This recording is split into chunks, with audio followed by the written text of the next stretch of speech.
అందరికీ నమస్కారం. నాకు చాలా మంది అడుగుతూ ఉంటారు, మేడం మాకు ఎప్పుడు కూడా నెగెటివ్ ఆలోచనలు వస్తున్నాయి. వాటిని మేము ఎలా ఓవర్కమ్ చేయాలి? చాలా సార్లు మేము వాటిని తగ్గించుకోవాలని ప్రయత్నిస్తుంటే అవి ఇంకా ఎక్కువ అవుతున్నాయని చెప్తున్నారు.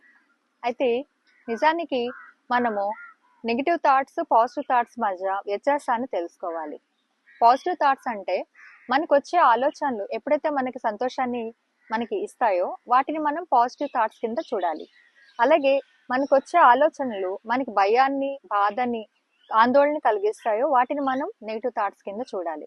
ఈ రెండింటి మధ్య తేడాను ముందు గమనించాలి. ఇకపోతే మనకి ప్రతిరోజు 70 నుంచి 80 వేల ఆలోచనలు అలా వస్తూనే ఉంటాయి. అయితే మన చుట్టూ ఉన్న పరిసరాల్లో జరిగే సంఘటనల వల్ల కానివ్వండి, మనకొచ్చే ఎక్స్పీరియన్సెస్ వల్ల కానివ్వండి, కొన్ని అలాగా మనం క్యారీ చేస్తూ ఉంటాం. అయితే మీకు ఒక చిన్న ఎగ్జాంపుల్ ఇస్తాను. మీరు ఒక ఊరు వెళ్ళాల్సి ఉంటే మీరు ఎన్ని జతల బట్టలు వేసుకుంటారు? మీ ప్రయాణం బట్టి ఒక రోజు అయితే 2 జతలు, 3 రోజులు అయితే 4 జతలు అట్లా పెట్టుకుంటారు. సపోజ్ మీరు ఒక రోజు ప్రయాణం కోసం 10 జతల బట్టలు పెట్టుకున్నారనుకోండి, అప్పుడు ఏమవుతుంది?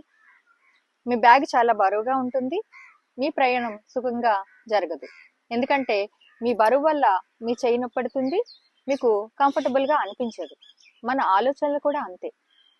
మనకి అవసరమైన ఆలోచనలు, అవసరం లేని ఆలోచనల్ని అలాగా క్యారీ చేస్తూ పోతూ ఉంటే మన మెదడు మీద ప్రభావం జరిగి ఒత్తిడి పెరిగి మన శారీరక, మానసిక ఆరోగ్యాన్ని దెబ్బతీస్తుంది. కాబట్టి మీరే ఆలోచించుకోండి, ఎంతవరకు లగేజ్ క్యారీ చేయాలి ఒకరోజు ప్రయాణం కోసం. అలాగే మనకి అవసరం లేని థాట్స్ని మనం క్యారీ చేయడం అవసరమా అన్నది మీరు అర్థం చేసుకుంటే చాలా వరకు అవసరం లేని ఆలోచనల్ని మీరు దూరంగా పెట్టగలుగుతారు.